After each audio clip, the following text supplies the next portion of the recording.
Akhilesh doctor মিত্রকে বলছে আমি বাড়ি থেকে বেরিয়ে পড়েছি, নিজে চোখে এক্সপেরিমেন্টটা দেখতে চাই।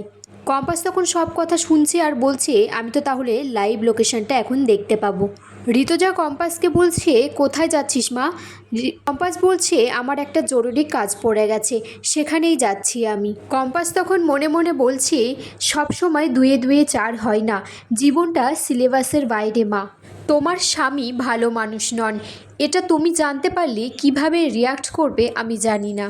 ঋতুজা বলছে যাই হোক, তোকে বলেছিলাম না আমার অফিসের সাথে একটা লাগোয়া ঘর আছে, বিশ্রাম করতাম, যা গিয়ে তুই দেখে আয়। এদিকে রুদ্রকে বলছে তুমি খুব বোরিং হয়ে যাচ্ছ দিন দিন।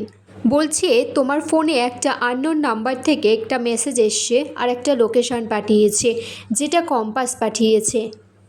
এদিকে অখিলেশ পৌঁছে গেছে ডক্টর মিত্রর কাছে।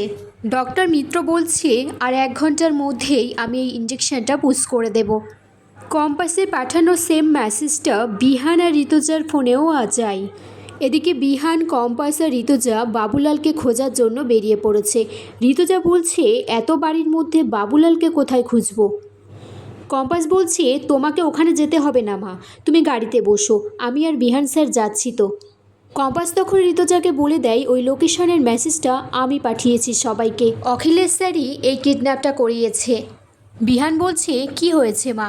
ঋতুজা বলছে এখন আগে গিয়ে বাবুলালকে উদ্ধার করি। বিহান বলছে আমার তো মনে হচ্ছে এটা কোনো ট্র্যাপ।